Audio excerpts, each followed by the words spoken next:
Welcome to Forward Ever, Leading in Challenging Times, presented by Worth Wealth Management, a weekly conversation with area leaders about how to persevere during uncertain times. Now here's your host, Gary Shorman. Hi everyone, and welcome to Forward Ever, Leading in Challenging Times. It's that time of year. It's the holidays. There's festivities going on, but there's also the time you sit down at your office and say, what are the goals? What's going to take place in 2026? The new year is right down the road. So I thought about, let's do it this holiday show and talk about goal setting. There's two versions of that. There's a personal one, there's a business one. Sometimes they intertwine. But I thought, who else to talk to but Mr. Kris Munsch? Kris has been on the program several times talking about entrepreneurship and all the nuances of starting a new business, finding a new business, being creative with what you do in your business. So why not talk about goal setting? So Kris Munsch is our guest today. Hi, Kris. Welcome to the show. Man, I love goals, buddy. I eat them up like breakfast. Goals are so much fun, and maybe challenging is the best. Some people set easy goals. I guess I set more challenging goals and see if I can live up to that, and I'll talk about that in a little bit. But what do you do on your goal setting when you sit down? Let's do two sides of it. Personal goals, how do you do that? And what do you do with your business side? Well, one thing I never do is I never write my goals in ink. They better be flexible because you may start out one path. I can tell you right now, everybody's out. A lot of people are out there, and I'm included. Man, I really need to lose weight in 2026. I need to stop eating as many donuts and as many bites of ice cream. And That sucks. oh, it's not, and that's a hard goal. Talk about hard goals. Business goals are easy compared to that, but but those are so personal, right? That's me when I take a bite of ice cream. That's me when I eat an extra donut. That's just a personal inside motivation thing that I need to work through. Business goals are so different, right? I mean, there's a team, you've got people. There's some people out there in business that are all by themselves and they set their business goal, and that's kind of like eating donuts and doing those kinds of things. But even they have to, in business, have to depend on, they're out there working with other people, whether it's, insurance, whatever they're doing, they're setting these goals. But I guarantee you, my goal setting now is so different than it used to be. When I talk about a team, I always plant a seed first. Here's a goal I'm thinking about doing. I go to my team, my employees, and I say, here's what I'm pondering doing. And then I wait for some responses. And I got to let it set with them for a few days to think about it. Well, Kris, one thing you just brought up, and you talked about writing it down. When you talk to your team about that, obviously you write it down to send a note out or talk to everybody about it. Some things get written down, if nothing else, for a marker. How do you manage that, and why I don't like to write goals down. Why do you do it that way? Well, I just think it's a good reminder to go back, man, this is where we started with the goal, and this is where we're actually ending up with the goal. Rarely are they the same. I mean, they are just never the same because, man, I've got a goal and I got an idea, and for the other guys that are involved in actually making that goal successful, they've got other ideas, and they're the ones out actually doing the work or doing it. So they may have a whole different thought process to making that goal is successful, or is it the goal even not even going to come close, and we already got to adjust it. That's why I don't like writing them in ink, because in pencil you can just keep changing them and change them until finally you find a goal that's doable. And I think a goal you have to be able to achieve it. I don't think it's a good idea to set goals. I'm not going to tell you that I'm going to lose 100 pounds next year, because it's not going to happen. Then I'm just going to feel like a failure. And it's the same in business. They have to be achievable goals. Well, Kris, one, you mentioned communicating to your team. So maybe that's first on the list. Communicate with your team of where you want to be, what you want to do, and some goals, and let them provide feedback. Good stuff. So we get the communication done. What's the next step? Well, then, and honestly, even while I'm getting that feedback from them, I'm going out to other people on my team outside my business, right? My hole pokers, the guys out there that I know that set goals as well. I'm like, hey, I'm thinking about doing this, and And I talk to them as well, and I let them poke some holes so I get another perspective. And then it comes back to you as the business owner. What ultimately is your vision? Where do you want to see yourself going? And it has to be flexible. Like there is like if you are setting your mind so tuned on one thing, I think you become tunnel visioned to that goal. And then you know, I don't know about you, but I've never set a goal that didn't have mini goals in it. And if you're so tunnel visioned, you miss those mini goals. Yeah, that's right. Or take a sidetrack along the way that gets you off course. So the mini goals sort of make up towards your main goal, whether you're wanting to create a new venue for your business, something a new addition to that, maybe some new services that you can tie in. If you have some goals in place, those little steps get you to where you want to be, both financially and as a team. So you get those steps in. So we communicate.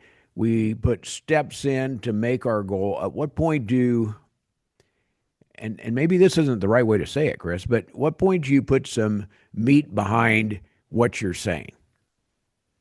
I think the meat is the belief. How much do you believe in it? And if you believe in that goal well enough that you're willing to step in yourself, you have to show ownership yourself. You have to be willing to sweat right next to the guys to achieve that goal, to get the buy-in from everybody. Um, you know, I don't like a goal setter that comes in and points their fingers and says this and this and this and this and this and this and this and walks off and then expects everybody else to meet their goals, right? Just because you have a goal doesn't mean everybody else has a goal. And that's where I like the idea that you buy in. I don't know of a business owner that isn't the first to work and the last to leave, right? I mean, and the whole time even if they're not at work and they're gone, all they're doing is thinking about business and meeting those goals. It's goal settings are dangerous. Setting a goal is dangerous, Gary. It's dangerous. Well, when you said it, and we're here when in goal setting season, it may be, well, it's not so much for the Chiefs anymore, but it's the season where you have goals. The Chiefs had a goal, they didn't get it. Now they have a new goal that they're putting in place for 2026. Yep. Obviously, a long range goal, some new things with a new stadium. So they've kind of reinventing their wheel over there. That sometimes happens in business as well. So we talk about communicating, building steps to the goal, getting belief in the goal. And it almost seems if you're doing that in a circle, it comes right back to communicating where you are and how you're doing. Oh man, what are the Chiefs doing right now? They are doing nothing but getting buy-in. They've made an entire state mad, and now they're working to get a buy-in. And how do we now bring the people from Missouri over to the other side and get them to continue going to the games? They cannot be not doing that. And how do we manage? People hate change. People just dislike change, and goals are nothing but change. And so, man, that's where setting goals becomes it's way easier just to set still. Way easier to set still. But success and forward ever success is not made by setting still and taking on challenges that are out there to get that done. One of the things that I've done for years, and I call them my PAC goals because they're personal, they're activity and challenge. So you have some personal goals that you want to do, and that may be into weight loss or how much. I tend to put it more into what are you going to do? What are the activities that you're going to do to be successful at losing weight? What are you going to do to, maybe meet more people or send more thank you notes? What are those activities personally you're going to do? And it's the activity more so than it is the number. How do you set time across for that? The next one is the activity part of it. And what are those activities are you going to do that are out there? And then there's a challenge. What are you going to challenge yourself with? And I have some silly stuff I do that talk about challenges, and some of it is just change. I think last year it was, for me, it was turn and back my car into the parking slot that I typically use versus driving in forward. Mm. And you just have to change your thinking. And sometimes every time I did that, I thought, okay, what am I going to do better today? Because you're just changing that thinking just a little bit. Try moving your trash can to another spot. You get so damn excited about putting your trash in one spot and you move it somewhere else, and there'll be a whole pile of trash over on the one side.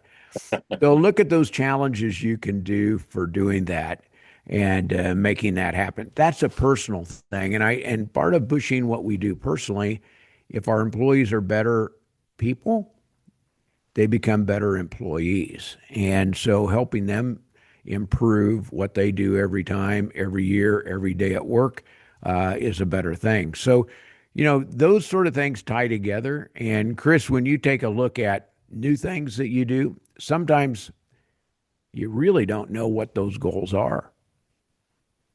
Oh man, those are the best goals. You're just like shooting arrows in the dark. That is honestly for me and my personality, those are the best goals. Allowing the goal, allowing the goal to tell you what you need to do and here's how you're going to achieve it, right?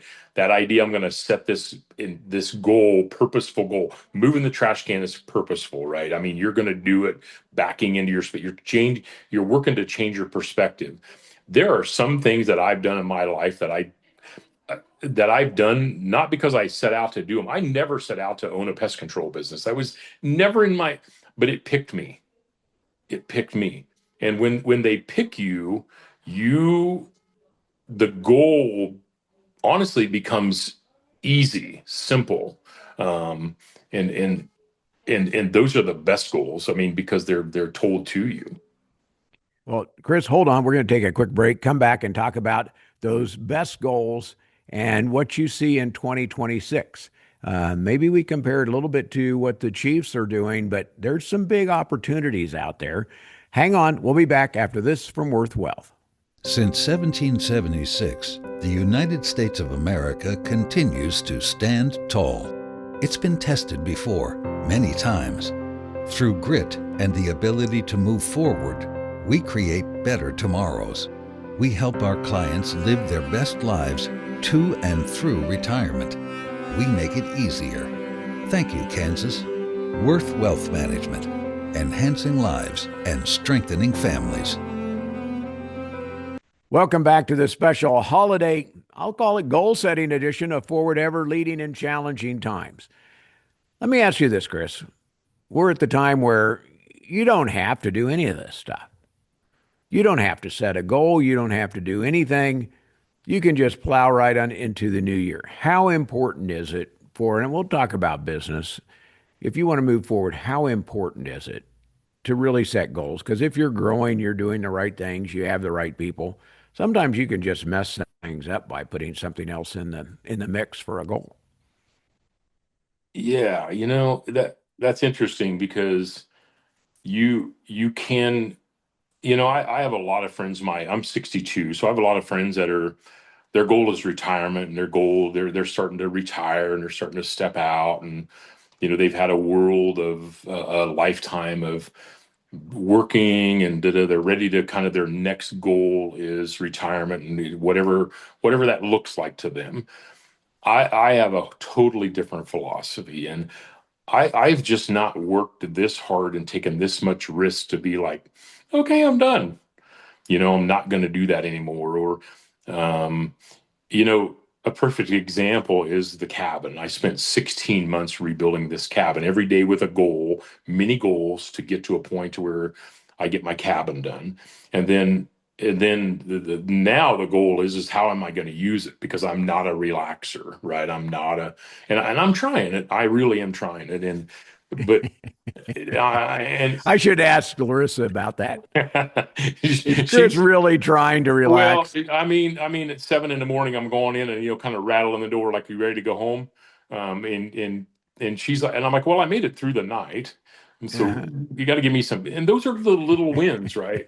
Yeah. But to me, it's all about intention. Your goals have to be intentional, and how much do you believe in them? And to go to the cabin, and the idea to go to the cabin Christmas Eve night for me is I have got to go with the intention that I'm going to disconnect for Christmas Eve night. I'm not going to take my laptop. I'm going to go out there. I'm going to hang out. I'm going to grill some food, play with the dogs, enjoy the scenery, get in the hot tub, and intentionally relax. You know what? The next day I can get up and I can jump right back into it. But goals are so intentional. I think people just set goals to set goals because they think they're supposed to. Right? We got a new year coming. I got to set goals, but that's not how it works. You probably need to set those goals whenever you need to versus just because it's the end of the year. And being intentional about that is very good on everything that we do. So, great way to end the show is talking about intentional, being intentional with what we do in 2026, taking those things that we want to improve and then focusing on those. We don't have to have a fancy goal setting mechanism for doing it. I think it's more like, okay, how do we do it in business? What are we going to do to improve what we do in business? And you see that in many ways, whether it be the Chiefs are in the headlines all over the place right now. And about lost you there, Kris. But I dropped my phone. yeah, things can be intentional or they can just happen to you accidentally. And sometimes both of those things can bring success along the line. But I really appreciate talking to you about what you're doing. Your new book, you're talking about the razor's edge.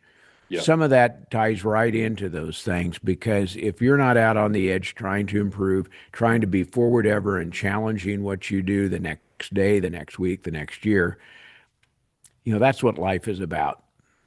Yeah, that's why you are absolutely correct. It is living on the razor's edge, 12 intentional tools. Um, I while I was on vacation, I don't know that I would have ever read this had I not been on vacation last week. A thing popped up on my phone and it talked about thinking about what you're thinking. So you take the time, you're thinking about something, but now am I thinking about what I'm thinking? And what do you put out to the world? If you put out chaos, you get chaos. If you put out intention and you set your goals and you're intentional about them, people get that. The universe gets that. And get back what you put out there. My employees get what I put out there. They see my intention. They see the purpose. I'm trying to make things either better or create new services because it's about growth. And that's what, the razor's edge. I mean, just putting the idea that I can write a book, it's about mini goals, 12 chapters, write the chapters, find somebody to edit it. Anybody can do it. Anybody can do what I do. Anybody can do what you do. Anybody can have a pest control business. Anybody can renovate a house. But it's about being intentional, motivating, and God, it comes down to work ethic. I mean, we've talked about work ethic 20 times, and do you have the ability to the stay to itness? Because, man, set a goal and wait till just wait for it to be destroyed, chopped up, burned, because nobody has your goal. You have your goal. Nobody has your goal. Now, how do you convince others to have the goal? And guys, I love it. It fires me up. I love it too, Kris, and I appreciate all you do. The Razor's Edge is a great example of setting goals. I want to get this book done. You had reason and passion behind getting that done. You were intentional with what you put into place to do that. And so those are things that each of us need to think about as we head into the new year and frankly look at every day. One, it's great to be here and be in a place that we love and be able to do those things that we like. But we have to be intentional. Otherwise, the days go by. Next thing, it's 10 years down the road, and you haven't been able to do those things that you really want to do. And life Yeah. happens too quick, as you well know. Oh, life happens so quickly. Next thing you know, it's 20 years later, and you're in a whole different world. And never did I ever think in my life I would say, "Hey, if you want to buy the Living on the Razor's Edge, just go to Amazon.com." Like that is just crazy for me to think that I can tell people that, and to be confident about it and be okay with it because not everybody's going to agree with what I wrote, but that's okay because that was my goal. You got her done. And Kris, thank you for all you do. Thanks for joining me on the show this past year and look forward to talking to you again in the new year. It's fun to challenge what's out there and what people are doing thinking wise. And you have a terrific new year. Be successful there, and look forward to more talk about how to be successful and how to build entrepreneurship. Amen, my friend. Have a good All right. holiday. Hey, you too. You've been listening to Forward Ever, Leading in Challenging Times, brought to you by Worth Wealth Management, where you can live with confidence. I'm Gary Shorman. Thanks for joining us for Forward Ever, Leading in Challenging Times, presented by Worth Wealth Management. Join us right here next week for another episode with host Gary Shorman. Until then, remember to move forward ever, backward never.